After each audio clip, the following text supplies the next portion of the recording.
Hello बच्चों, मेरा नाम जनार्दन दीक्षित है और आज हम आपके सामने लेके आए हैं lecture number 8 of the chapter solution. हम बहुत ही करीब हैं इस चैप्टर के अंत होने पे। हमको 2 से 3 लेक्चर्स और लगेंगे। मैं आपको पढ़ाना चाह रहा हूँ उस तरीके से जैसे किसी और ने इस यूट्यूब पे ना पढ़ा के रखा हो। कोशिश हमारी पूरी वैसे ही, कुछ भी छोड़ना नहीं चाह रहा हूँ। तो यहाँ पे हम चीज़ों को ऐड कर रहे हैं और 2-3 लेक्चर ऊपर नीचे लग जाए तो उस पे आप ज़्यादा परेशान मत होइएगा। अब मैं ज़्यादा लेक्चर्स की क्वांटिटी में बढ़ा रहा हूँ तो धीरे-धीरे आपको लेक्चर्स भी ज़्यादा मिलेंगे। तो शुरू करते हैं अपना चैप्टर जो हमने शुरुआत किया था। और क्या पढ़ रहे थे, क्या पढ़ चुके थे आप हमको बताओगे? फिर उसके हिसाब से हम आगे बढ़ेंगे। तो मुझको जितना याद है तो हमने केस नंबर 3 पढ़ रहे थे। केस नंबर 3 पढ़ रहे थे जहाँ पे आपका सॉल्यूट और सॉल्वेंट दोनों ही वोलाटाइल थे। दोनों ही वोलाटाइल थे।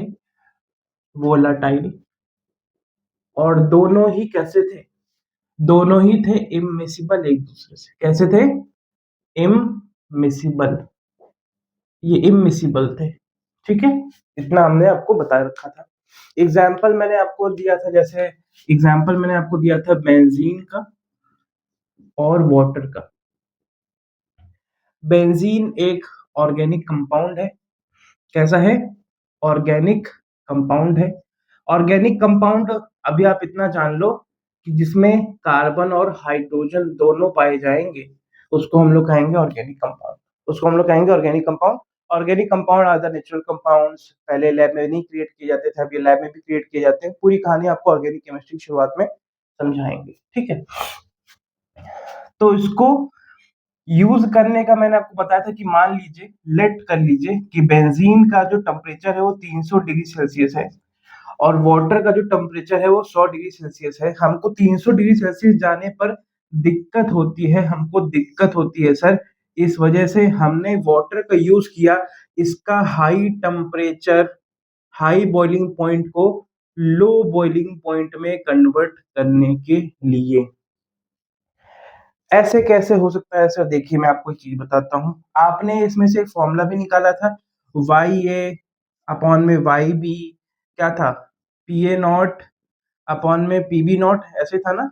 और फिर इसको आपने थोड़ा सा सॉल्व किया था तो डब्ल्यू ए अपॉन में W B is equal to P A naught M W A magnetic, sorry magnetic क्या कह रहा हूँ, molecular weight of A upon में P B naught M W B. ये वाला फॉर्मूला आपने देखा था। देखिए देखिए, मैं आपको चीज बताता हूँ। वाई ए को हम बेंजीन मान लेते हैं। क्या मान लेते हैं? बेंजीन मान लेते हैं। और वाई बी को हम लोग वाटर मान लेते हैं। और वाई ए और वाई बी तो आप लोग मतलब जानते ही थे ना। ये था आपका vapour pressure in vapour phase. Vapour pressure in vapour phase.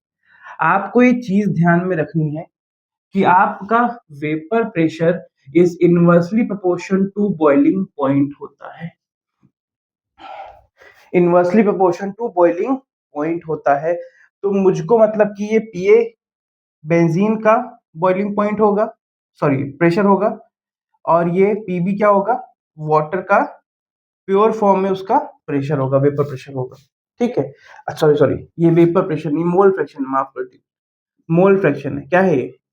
Mole fraction in vapour phase. Sorry, माफ कर दीजिएगा बेटा, mole fraction in vapour phase है ये। ठीक है, अच्छा सर देखिए, वेपर क्या कहते हैं, वेपर प्रेशर बॉइलिंग पॉइंट के इनवर्सली प्रोपोर्शन कैसे होता है? पहली बात तो आपको बॉइलिंग पॉइंट क्या होता है ये समझ में आना चाहिए। बहुत इंपॉर्टेंट है बेटा, बहुत बेसिक चीज है, लेकिन कई लोग को यही समझ में नहीं आती। ये होता है temperature at which liquid vapour pressure become equal to atmospheric pressure. Atmospheric pressure, sir ये एटमॉस्फेरिक प्रेशर हमारे नेचर में कितना होता है सर? 1 एटीएम के बराबर। मतलब कि आपकी एक लिक्विड है, आपकी एक क्या है? लिक्विड है, बीकर में एक लिक्विड है, उसकी वेपर्स बनेंगी बनेंगी बनेंगी, ठीक है। नीचे हमने आग जला दी है, नीचे हमने क्या जला दिया है, आग। हमारा जो एटमॉस्फेयर है उसका प्रेशर कितना है, 1 एटीएम। हमारी जो वेपर निकल रही है इनका प्रेशर भी जब 1 एटीएम के बराबर हो जाएगा तो हमारा वहां पे जो टेम्परेचर भी होगा, यहाँ पे जो टेम्परेचर भी होगा वही हमारा क्या हो जाएगा, वही हमारा हो जाएगा बॉइलिंग पॉइंट। जैसे अगर कोई लिक्विड का, सॉरी वाटर का टेम्परेचर आपको कोई 100 डिग्री कह रहा है तो मतलब 100 डिग्री सेल्सियस पे वाटर की जो वेपर निकल रही है उनका जो प्रेशर है वो हमारे एटमॉस्फेयर के प्रेशर के बराबर हो रहा है।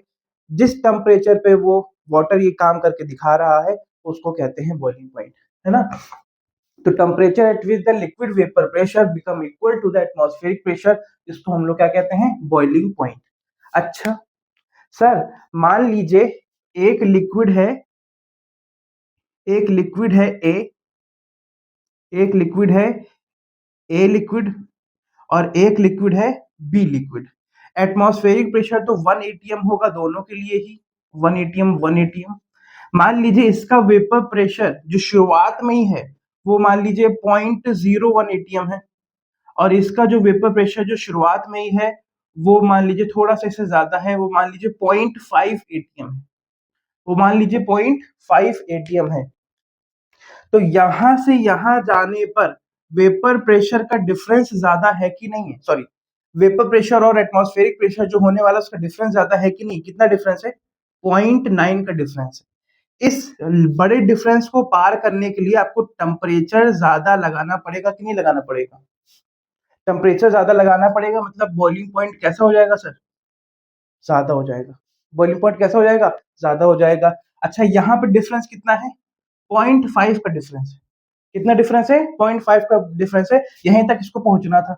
ये टेम्परेचर अटेन करने में क्या आपको कम हीट, काफी कम टेम्परेचर बढ़ाना पड़ेगा, यस सर। तो बॉइलिंग पॉइंट भी कैसा होगा, कम होगा। मतलब सर यहाँ पे वेपर प्रेशर की वैल्यू ज्यादा थी, जो सॉरी सॉरी यहाँ पे जो वेपर प्रेशर की वैल्यू थी वो आपकी कितनी थी, 0.01 एटीएम। कितनी थी, 0.01 एटीएम। तो वेपर प्रेशर की वैल्यू कम, वेपर प्रेशर की वैल्यू कम है, इस वजह से यहाँ पे बॉइलिंग पॉइंट ज्यादा आ रहा है। और यहाँ पे वेपर प्रेशर की वैल्यू ज्यादा है, इस वजह से बॉइलिंग पॉइंट कैसा आ रहा है, लो आ रहा है। तो क्या ये रिलेशन आपको समझ में आया, ये रिलेशन आपको समझ में आया कि वेपर प्रेशर अगर ज्यादा हुआ तो बॉइलिंग पॉइंट कम होगा, बॉइलिंग पॉइंट कम होगा, ये समझ में आया। फिर से देख लो बेटा, फिर से देख लो एक बार।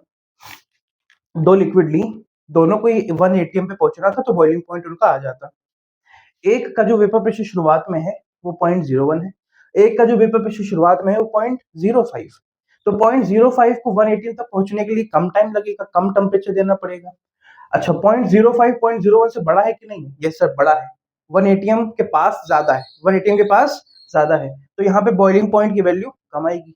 और ये 0.01 एटीएम के लिए ज्यादा टेम्परेचर देना पड़ेगा, मतलब ज्यादा बॉइलिंग पॉइंट आएगा, मतलब छोटे वेपर प्रेशर के लिए ज्यादा बॉइलिंग पॉइंट। ये समझ में आया कि नहीं आया, बहुत इंपॉर्टेंट चीजें बेटा, कोई समझाता नहीं इन चीजों को, हवा में लोग निकाल देते हैं कि बॉइलिंग पॉइंट यही होता है, क्या आओ आगे चले। तो boiling point is reversible proportion to vapour pressure है। वापस यहाँ पे आते हैं, यहाँ पे ऐसा क्या हुआ सर, जो हमारा ये फॉर्मूला निकल के आया, इस फॉर्मूले से हमको क्या क्या पता चल रहा है, और वाटर को ही हमने क्यों लिया है बेंजीन के साथ, वाटर के अलावा किसी को क्यों नहीं लिया, इतना नोट करिएगा फिर आपको दिखाते हैं।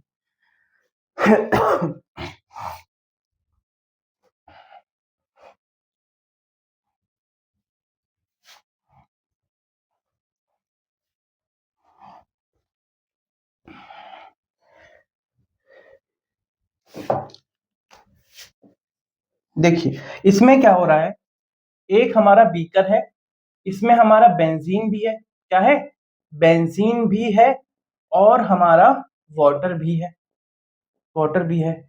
अच्छा हमको ये पता है कि बेंजीन लेस वोलेटाइल है, मान लो बेंजीन लेस वोलेटाइल है और वाटर जो है वो मोर वोलेटाइल है, मोर वोलाटाइल है। अच्छा एक और बात, वाटर की तुमने जो डिग्री मानी है बॉइलिंग पॉइंट वो 100 डिग्री माना है, और बेंजीन का जो तुमने माना है मैंने वो 300 डिग्री माना है। तो पहले कौन बॉईल करेगा? पहले तो वाटर बॉईल करेगा। अच्छा, वाटर बॉईल करेगा करेगा करेगा, फिर धीरे धीरे धीरे धीरे उसमें बेंजीन भी आने लगेगा कि नहीं आने लगेगा? यस सर, आने लगेगा। लेकिन सर बेंजीन का अमाउंट अगर बहुत कम वेपर बनी, लेस वोलेटाइल है, मान लो हमारी जो वाटर की वेपर्स थी वो 10 वाटर वेपर्स बनी, 10 वाटर वेपर के पार्टिकल बने, और बेंजीन के केवल यहाँ पे शायद आपको दिख नहीं रहा होगा, वाटर वेपर पार्टिकल लिखा हुआ है, वाटर वेपर पार्टिकल यहाँ लिख देते हैं। 10 वाटर वेपर पार्टिकल बने, वेपर पार्टिकल बने, अब बेंजीन के मान लो 2 पार्टिकल ही बने, तो सर ये तो गड़बड़ हो जाएगी, ये तो गड़बड़ हो जाएगी। इस वजह से हम ये फॉर्मूले को दोबारा यहाँ पे लिखने हैं, WA upon WB is equal to PB not upon PA not upon PB not, molecular weight of A upon में मोलिकुलर वेट ऑफ B। देखा गया है ये कि ज्यादातर लिक्विड्स में जो वाटर का जो मोलिकुलर वेट होता है वो कितना होता है? 18। अगर ये वैल्यू छोटी है तो WA ज्यादा आएगा कि नहीं आएगा? और WA क्या है सर? WA क्या है? Weight of benzene in vapour phase, in vapour phase. तो मैं ये कह सकता हूं सर कि हमको ऐसी लिक्विड का यूज करना था जिसका मॉलिक्यूलर मास कम हो, क्योंकि मॉलिक्यूलर मास कम होगा तो WA ज्यादा आएगा, इनवर्सली प्रोपोर्शन है। Yes sir. और PB क्या है सर? यह है वेपर प्रेशर, यह है वेपर प्रेशर किसका? Of water. तो ये भी जितना कम होगा, ये भी जितना कम होगा उतना ज्यादा हमारा WA की वैल्यू आएगी, उतना ज्यादा हमारा WA की वैल्यू आएगी। तो हमने भैया वेपर प्रेशर भी जिसका कम है वाटर का उसको चुना, और इसका मास भी कम है हमने उसको चुना। वाटर के अलावा हमने किसी और को क्यों नहीं चुना? ये रीजन है। वाटर के अलावा हमने किसी और को क्यों नहीं चुना? ये रीजन है कि वाटर आपका मोलिकुलर वेट भी कम रखता है, उसका वेपर प्रेशर भी कम होगा, तो WA की वैल्यू हमको ज्यादा मिलेगी, और हमको WA ज्यादा चाहिए, क्योंकि जब आप बेंजीन को वाटर के साथ जबरदस्ती वेपर में कन्वर्ट कर ही रहे हो, इमिसिबल मिक्सचर बना ही रहे हो, तो उसका हमको अमाउंट ज्यादा चाहिए होगा। अगर ऐसा नहीं हुआ तो ये प्रोसेस करने का कोई फायदा ही नहीं मिलेगा। तो केस नंबर 3 को मैंने पूरा यहाँ तक आपको समझा दिया है, और ये भी बता दिया है कि वाटर को क्यों लिया इस फॉर्मूले से, इस फॉर्मूले से। तो रिवाइज करिएगा, कुछ भी यहाँ पे कठिन नहीं है, कुछ भी यहाँ पे कठिन नहीं है। तो केस 3 तक मैं आपको पढ़ा चुका हूँ, और ये भी मैंने आपको समझा दिया बड़े अच्छे से कि वेपर प्रेशर बॉइलिंग पॉइंट के इनवर्सली प्रोपोर्शन कैसे होता है, इनवर्सली प्रोपोर्शन कैसे होता है। तो इतना नोट करिएगा। आगे बढ़ते हैं, और आज आपको पढ़ाते हैं आइडियल और नॉन आइडियल सॉल्यूशन। आइडियल और नॉन आइडियल सॉल्यूशन आपको हम पढ़ाते हैं।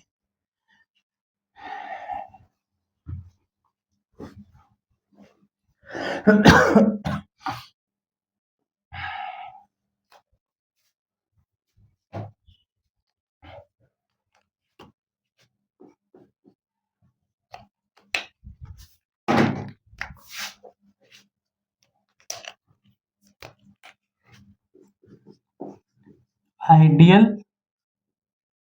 सॉल्यूशन, पहले आइडियल सॉल्यूशन हेडिंग डालिएगा।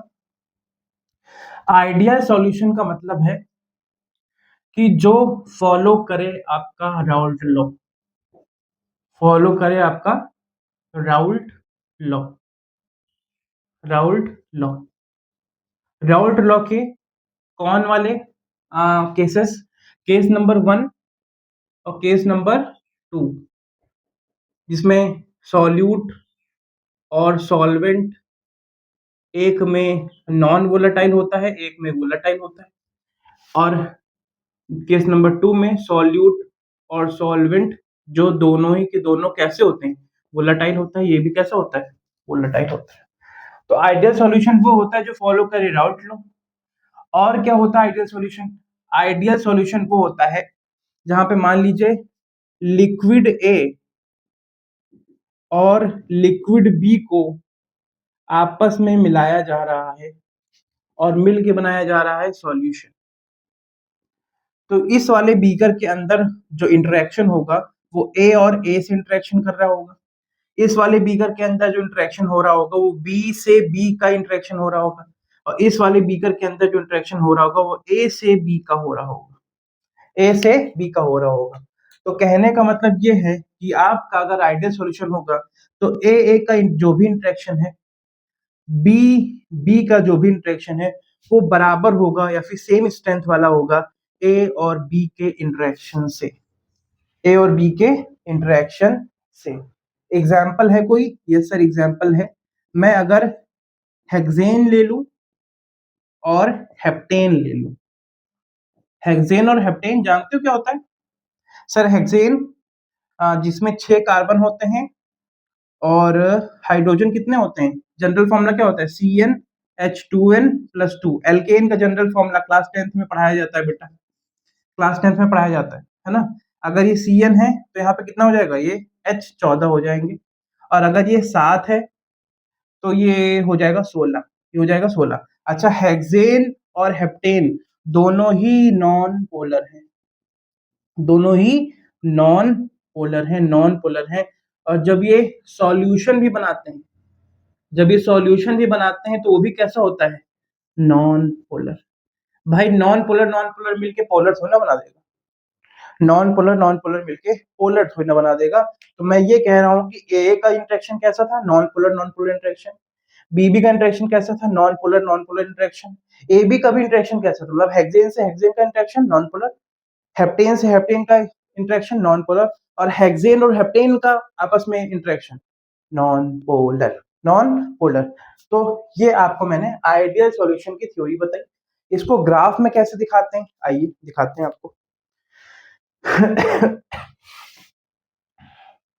ग्राफ में कैसे दिखाते हैं?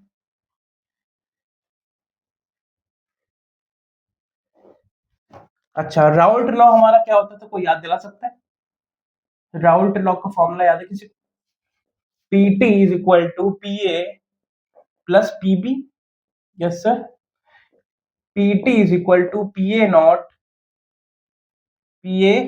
Not chi A plus PB not chi B. इसको थोड़ा सा और हम लोग ठीक कर लेते थे, फॉर्मूले को बना देते थे। Yes sir.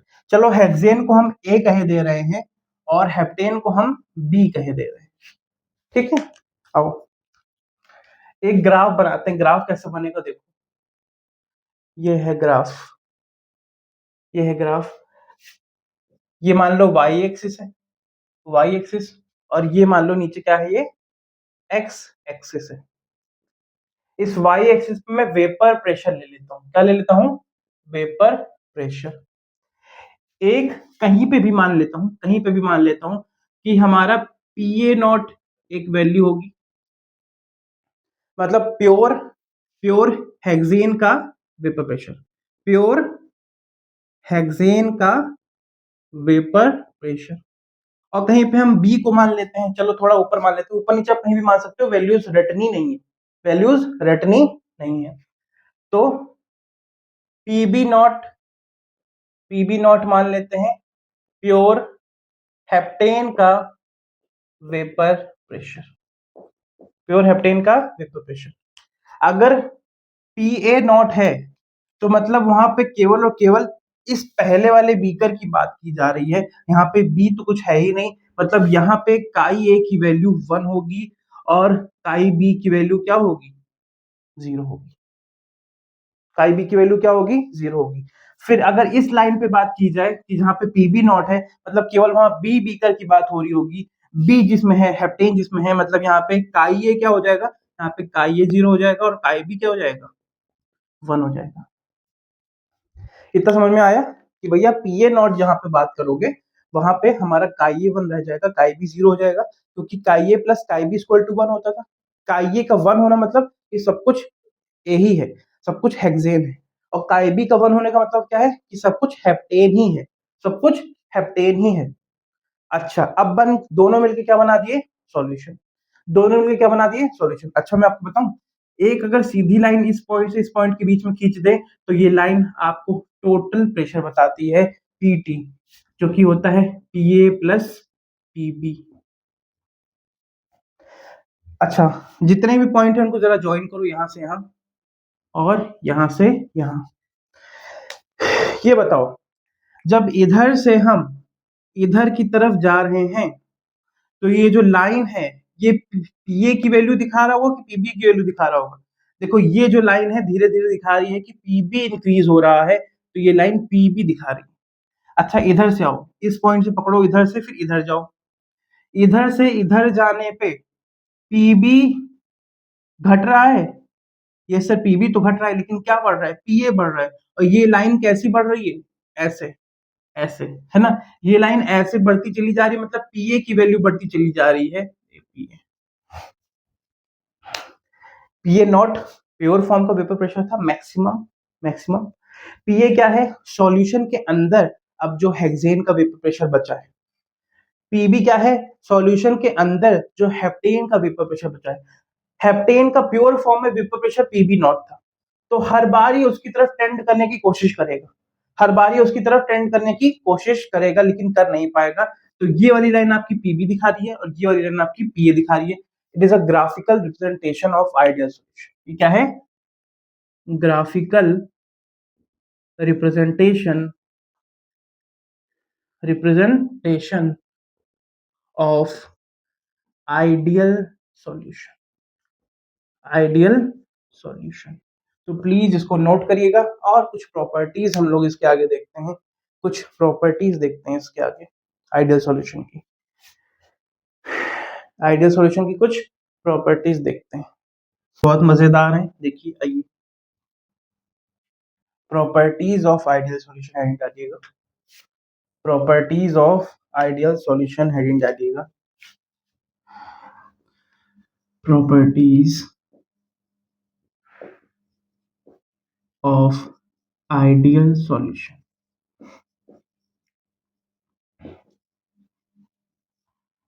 क्या मतलब? क्या मतलब सर? अच्छा, A interaction, B B interaction A B के बराबर होगा, ये तो सबको पता है। ए बी के बराबर होगा इंटरेक्शन। अच्छा, मॉलिक्यूलर इंटरेक्शन में पढ़ा चुका हूँ, 5 या 6 तरीके की मॉलिक्यूलर 6 तरीके की मॉलिक्यूलर इंटरेक्शन पढ़ाए थे। वो नीचे वाले 3 को वंडर वॉल कहते थे, आखिरी वाले को डिस्पर्जन और लैंडन कहते थे। सब मैं सिखा तो कुछ चुका हूँ, हाइड्रोजन बॉन्डिंग वॉन्डिंग सब बता चुका हूँ, है ना? पहली कंडीशन ये है कि डेल्टा एच मिक्सिंग जो होता है वो 0 के बराबर होता है। सर ये डेल्टा एच मिक्सिंग क्या है? डेल्टा एच क्या है? पहली बात तो ये बताइए। डेल्टा मतलब होता है चेंज, एच मतलब होती है इंथैल्पी। इंथैल्पी मिक्स मतलब तो आप जानते हो, दो चीजों को, जैसे ए और बी आपस में मिले होंगे ना? Yes sir. पहले ए का इंटरेक्शन था और बी का इंटरेक्शन था, उससे मिलके आपका क्या बना है? A B interaction. Yes sir. तो कोई नई चीज बनी है कि नहीं बनी? अच्छा, मान लो ये मार्कर है और ये मार्कर है, ये दोनों पास में आएंगे, ये दोनों पास में आएंगे, बॉन्ड बनाएंगे। क्या बनाएंगे? बॉन्ड बनाएंगे। तो कुछ एनर्जी रिलीज या फिर रिक्वायर्ड होगी कि नहीं हो? यस सर, होगी। तो वही है, एनर्जी चेंज क्या हुआ? तो एनर्जी चेंज यहाँ पे 0 बोला क्या? एनर्जी चेंज यहाँ पे 0 बोला गया क्योंकि सर इंटरेक्शन कैसा है? इंटरेक्शन में कोई चेंज ही नहीं हुआ, इंटरेक्शन में कोई चेंज ही नहीं हुआ, इंटरेक्शन चेंज नहीं हुआ बल्कि सेम रह गया। मतलब सर तो आपको समझाता हूँ, देखो तुम्हारा एक दोस्त है और तुम्हारा एक और दोस्त है दोनों ही सेम है, दोनों ही सेम हरामी। मतलब हरामी मतलब जो जानते हो, मैं तो बोल ही सकता हूँ तुम लोग के सामने, है ना? बिल्कुल घटिया। तो चाहे भाई इससे कोई बात बोलो, ये भी करने वाला नहीं, इससे कोई बात बोलो, ये भी करने वाला नहीं। इसके साथ घूमने जाओ तब भी तुम्ही को पैसा लगाना है, इसके साथ घूमने जाओ तब भी तुम्ही को पैसा लगाना है। अगर घूमने जाओ ना खर्चा करो तो वो भी कोई खर्चा नहीं करेगा, ये भी वही सही है। इसके साथ घूमने जाओ ना खर्चा करो, अगर तुम ना खर्चा करो तो वो भी खर्चा नहीं करेगा, ये भी वैसे ही है। तो भाई किसी से भी इंटरेक्शन करो, कोई चेंज होने वाला है नहीं। तो एनर्जी का चेंज कैसे हो जाएगा भाई? मतलब ए का इंटरेक्शन भी नॉन पोलर था, बी का इंटरेक्शन भी नॉन पोलर था, तो ए बी का इंटरेक्शन भी अगर नॉन पोलर ही है तो कौन सा एनर्जी का चेंज होगा? कोई एनर्जी का चेंज नहीं होगा। इस वजह से डेल्टा एच मिक्सिंग कैसा रह जाएगा? जीरो। दूसरा, दूसरी प्रॉपर्टी ये है कि डेल्टा वी मिक्सिंग भी आपकी जीरो होगी। कोई भी वॉल्यूम का चेंज नहीं होगा, कोई भी वॉल्यूम का चेंज नहीं होगा। यहाँ पे ए का इंटरेक्शन जो था और बीबी का इंटरेक्शन जो था वो वैसा ही है जैसे ए बी का इंटरेक्शन है। मतलब कैसे मैं समझाऊं, कैसे मैं समझाऊं, कैसे मैं समझाऊं?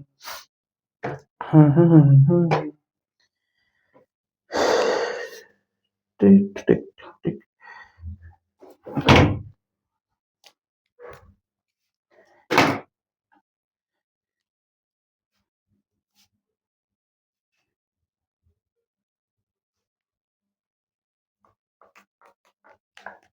अरे रुक जा, समझा रहा हूँ। कुछ लेके आना पड़ेगा लगता है। नहीं, लेके नहीं आना पड़ेगा, ऐसे हो जाएगा। देखो मैं कैसे बताऊं डेल्टा वी मिक्सिंग, यहीं पे बता देता हूँ। आओ यहीं पे बता देता हूँ। ये मान लो हेक्सेन के दो एटम्स हैं और ये मान लो हेप्टेन के दो एटम्स हैं। दोनों का साइज या फिर इंटरेक्शन लगभग सेम है, मतलब इनके बीच की दूरी। हेलो हेलो, ये मान लो हेक्सेन है और ये मान लो हेप्टेन है। इनके बीच की दूरी भी 2 सेंटीमीटर ही है और इनके बीच की दूरी ऐसे ही बता रहा हूँ 2 सेंटीमीटर ही है। ये ए है, ये बी है। अब भाई ए बी के बीच का जो इंटरेक्शन है, ए और बी के जो बीच का इंटरेक्शन है वो भी केवल 2 सेंटीमीटर की दूरी पर ही है। तो बताओ कोई भी वॉल्यूम में चेंज होगा? अरे भाई उतनी ही दूरी बनी हुई है, यहाँ पे भी, यहाँ पे भी, यहाँ पे भी, यहाँ पे भी। कुछ नया सॉल्यूशन बना रहा हूँ उसमें भी उतनी दूरी बनी हुई है। तो जब मॉलिक्यूल बहुत पास या फिर बहुत दूर नहीं जा रहे हैं अपने जो पेरेंट लिक्विड है उनसे, तो वॉल्यूम में कोई चेंज करेंगे क्या? नहीं भैया। अगर ये अगर 50 ml है और ये अगर 50 ml है तो मिलके ये 100 ml बना देगा। 100 ml इधर भी, 100 ml इधर भी, कोई भी वॉल्यूम का चेंज नहीं होगा, कोई भी वॉल्यूम का चेंज नहीं होगा। ये तो दूसरी प्रॉपर्टी। तीसरी प्रॉपर्टी क्या है देखो जरा।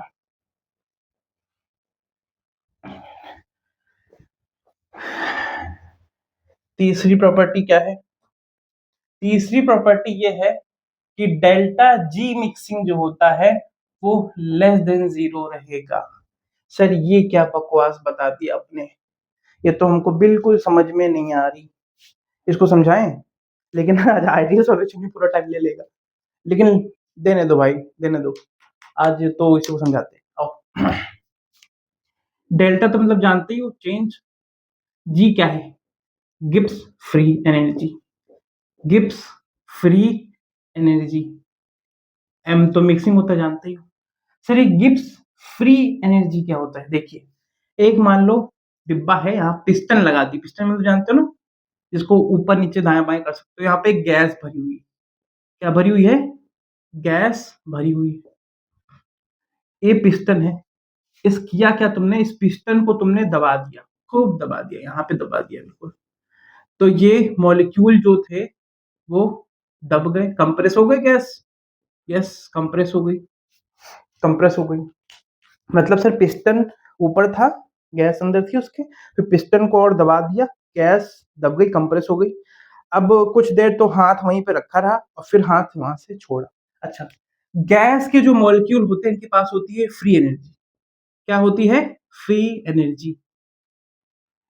इन गैस के मॉलिक्यूल को तुमने कंप्रेस किया। ये जो तुमने कंप्रेस किया ये प्रोसेस तुमने की ना, अपने आप तो नहीं हुई। तो जो प्रोसेस अपने आप नहीं होती है उसको हम लोग बोलते हैं नॉन स्पॉन्टेनियस प्रोसेस। फिर से सुन लो, जिस प्रोसेस को तुम खुद करो अपने आप ना हो वो प्रोसेस कैसी है? Non spontaneous process.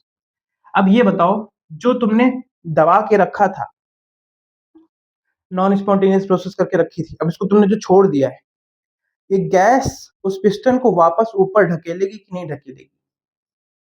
क्या ये अपने आप होगा कि नहीं होगा? यस सर, ये अपने आप होगा। यस सर, ये अपने आप होगा। और एक नया नया डायग्राम मैं आपको बना के दिखा दूं, वापस पिस्टन अपनी जगह पे चली जाएगी और गैस गैस खुल जाएगी। गैस खुल जाएगी। तो ये बताओ, क्या गैस के कुछ मॉलिक्यूल जो बिल्कुल इसकी पिस्टन की बाउंड्री पे लगे होंगे, उन्होंने इस तरफ कोई फोर्स लगाया कि नहीं लगाया? Yes sir. लगाया कि नहीं लगाया? यस सर, लगाया। तो कुछ ना कुछ तो एनर्जी का यूज किया होगा। मान लो यहाँ पे फ्री एनर्जी जो थी वो G1 थी, तो यहाँ पे जो फ्री एनर्जी बची होगी, सहलो, यहाँ पे जो इसने यूज करके फ्री एनर्जी जो बची होगी वो क्या होगी? G2 होगी। तो क्या डेल्टा जी जो होगा, हेलो हेलो, ऐसे ऐसे ऐसे देखो, यहाँ पे जो एनर्जी बची है उसको मान लो मैं G1 कह दूं, और यहाँ पे जो एनर्जी बची उसको मैं G2 कह दूं। तो यहां से यहां जाने पर एनर्जी का यूज हुआ है कि नहीं हुआ है, और ये प्रोसेस स्पॉन्टेनियस है कि नहीं है? पहला तो आपने जो हाथ से दबा रखा था वो तो नॉन स्पॉन्टेनियस था, ये प्रोसेस कैसी है? स्पॉन्टेनियस है। अब ये बताओ, G2 और G1 डेल्टा जी क्या होगा? G2 माइनस G1 होगा। Yes sir. ये बताओ, यहाँ पे G1 ज्यादा है कि G2 ज्यादा है? कहोगे सर G1 कम है, बताओ क्यों? G1 ज्यादा है, बताओ क्यों? क्योंकि सर यहाँ पे तो ज्यादा एनर्जी थी जिसको यूज करने के बाद G2 बची है। अगर यहाँ पे 20 जूल एनर्जी थी, फ्री एनर्जी 20 जूल थी, तो अब यहाँ पे 15 जूल ही रह गई होगी, क्योंकि 5 जूल तो खर्चा हो गया इस पिस्टन को ढकेलने में, इस पिस्टन को ढकेलने में। तो डेल्टा जी हमेशा कैसा आएगा? डेल्टा जी हमेशा आएगा निगेटिव या फिर लेस देन जीरो। और प्रोसेस कैसी होगी? स्पॉन्टेनियस। स्पॉन्टेनियस मतलब यहां समझ में आया कि delta G less than zero होगा जब भी प्रोसेस कैसी होगी? स्पॉन्टेनियस होगी। और यहीं से मैं आपको बता दूं, delta G greater than zero होगा जब भी आपकी प्रोसेस कैसी होगी? Non spontaneous. Non spontaneous. Non spontaneous. अच्छा सर, बढ़िया है।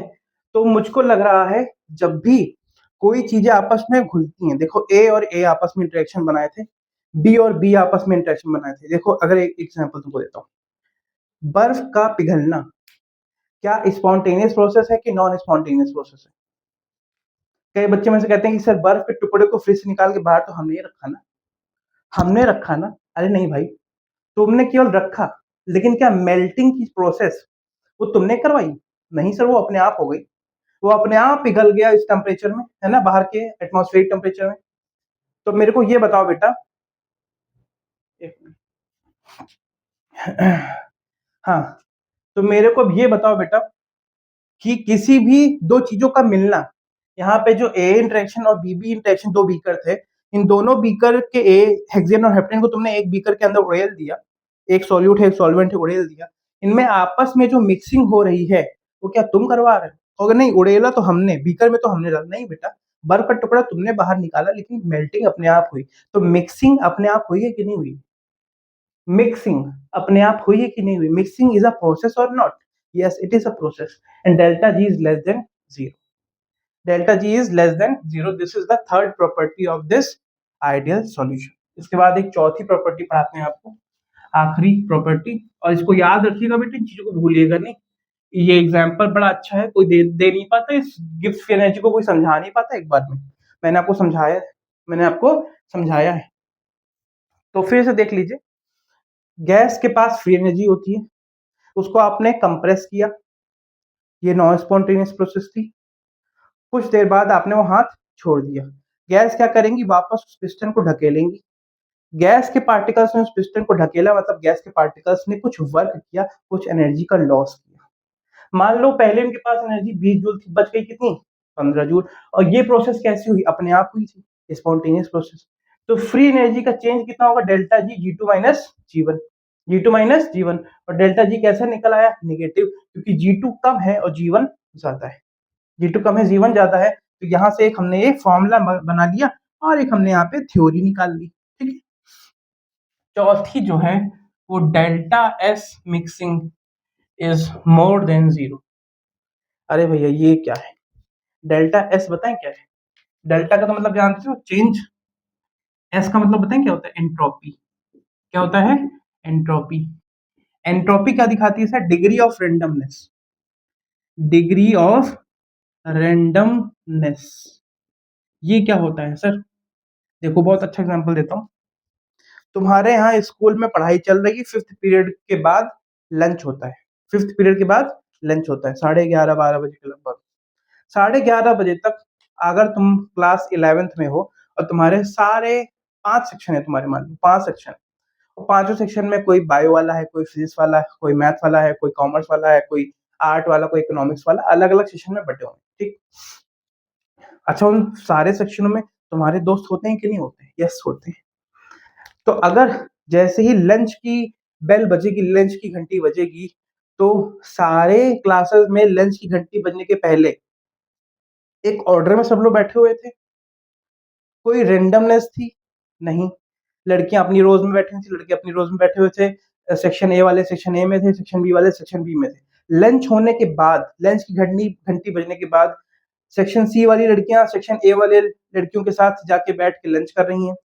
सेक्शन डी वाले जो लड़के हैं वो सेक्शन बी में जाके मैटर कर रहे हैं, लड़ाई हो गई है। सेक्शन ई वाले जो हैं वो बाहर मोमो खाने चले गए हैं। तो क्या लंच होने के बाद क्लासेस में रैंडमनेस बढ़ी कि नहीं बढ़ी? तो मैं कहूंगा कि क्लासेस की एंट्रोपी बढ़ गई। क्लासेस की एंट्रोपी बढ़ गई। अब ये बताओ, एक बीकर में केवल हेक्सेन था, एक बीकर में केवल हेक्सेन था, एक बीकर में केवल और केवल हेप्टेन था। जब दोनों को आपस में मिला दिया गया तो इस बीकर के अंदर अब हेक्सेन और हेप्टेन दोनों आ गए कि नहीं आ गए? Yes sir. तो यहाँ पे रेंडमनेस बढ़ी है कि नहीं बढ़ी? यहाँ पे रेंडमनेस बढ़ी है कि नहीं बढ़ी है? यहाँ पे डिसऑर्डर बढ़ा है कि नहीं बढ़ा है? Yes sir. तो यहाँ पे डेल्टा एस कैसा होगा? चेंज इन एंट्रोपी कैसी होगी? मोर than zero. Mixing is more than zero. तो जैसे लंच होने के बाद सेक्शन ए में अब सेक्शन ए की लड़कियां नहीं है, सेक्शन बी की भी लड़कियां हैं, सेक्शन सी की भी लड़कियां हैं, सेक्शन डी की भी लड़कियां हैं। लड़कियां खाना खा रही हैं और लड़के मैटर कर रहे हैं, चौक से एक दूसरे को मार रहे हैं। और कई बार तो ऐसा होता है कि लड़कियों को चौक लग जाती है, उनके खाने में चौक गिर जाती है और फिर उसकी शिकायत हो जाती है और टीचर आते हैं, बहुत मारते हैं।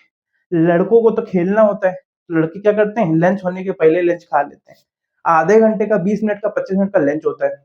अब उसमें भाई पूरी मौज ले लेनी, क्योंकि गेम्स पीरियड में तो मैथ वाला टीचर पढ़ाने आ जाएगा, केमिस्ट्री वाला टीचर अपना कोर्स कंप्लीट कराने आ जाएगा, है ना? तो गेम्स पीरियड तो होता नहीं, हो तो भगवान भरोसे है, अगर हो भी गया तो तुमको पीटी वाला सर, ए दौड़ो, साइकिल स्टैंड के चक्कर लगाओ, या फिर बास्केटबॉल दे देगा, उस पर टुन टुन टुन करते रहो, है ना?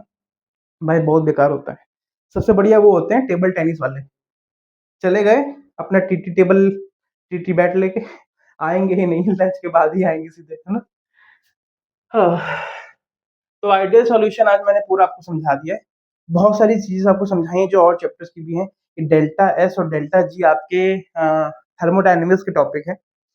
बड़े अच्छे से मैंने आपको समझा दिया, गिब्स फ्री एनर्जी है और ये एंट्रोपी है। क्या है? एंट्रोपी। तो मैं अगर बोलूं कि हमारी सेक्शन थे, A section, B section, C section, D section, तो यहाँ पे लंच के बाद यहाँ पे रेंडमनेस बढ़ गई और यहाँ पे delta S more than zero आ गया। मान लो लंच के पहले S1 होती थी, लंच के बाद S2 हो गई, तो डेल्टा एस कैसा हो जाएगा सर? S2 minus S1। ये कैसा आएगा? पॉजिटिव। कैसा आएगा? पॉजिटिव। तो आज मैंने आपको आइडियल सॉल्यूशन पूरा समझा दिया है। अगली बार जब आप आएंगे तो हम आपको नॉन आइडियल सॉल्यूशन के ग्राफ, उनकी कंडीशन, उनकी एग्जाम्पल समझाएंगे। अब थोड़ा चैप्टर डीप में जाएगा। अभी तक चीजें आसान थी, आगे भी आसान रखेंगे, कुछ कठिन नहीं होने वाला बेटा, कुछ कठिन नहीं होने वाला। तो आज का लेक्चर यहीं तक रखते हैं, छोटा सा लेक्चर बना है, बहुत लंबा लेक्चर नहीं है। और आपसे उम्मीदें हैं बहुत सारी कि आप आते रहोगे और हमारा साथ देते रहोगे। आपका साथ चाहिए बेटा, आप छोड़ के चले जाओगे तो मैं यहाँ खड़ा नहीं हो पाऊंगा बेटा। प्लीज आते रहना बेटा, प्लीज आते रहना। और यहाँ तक अगर कोई वीडियो देख रहा है, अच्छा मुझको पता है कि वीडियो लोग देखते नहीं है यार, मुझको पता है, जब बच्चे फीस देकर नहीं पढ़ रहे हैं तो फ्री में कौन पढ़ेगा? फ्री में तो लाखों में एक बच्चा ही कोई पढ़ेगा, तो लाखों में एक बच्चा कोई पढ़ेगा तो व्यूज थोड़ी ना आएंगे। लेकिन वो लाखों में एक बच्चा ही मेरे लिए काफी है, बस वो। अच्छा, मेरे नंबर पे आप व्हाट्सएप कर सकते हो, मेरे से जोड़ो। अगर आप मेरे व्हाट्सएप पे नहीं जोड़े हो तो प्लीज मेरे से जोड़ो। मैं नोट्स बना रहा हूँ, नोट्स अभी है मेरे पास, आपको दिखाता हूँ। नोट्स है मेरे पास, आपको भी दिखाता हूँ। हाँ, ये देखिए।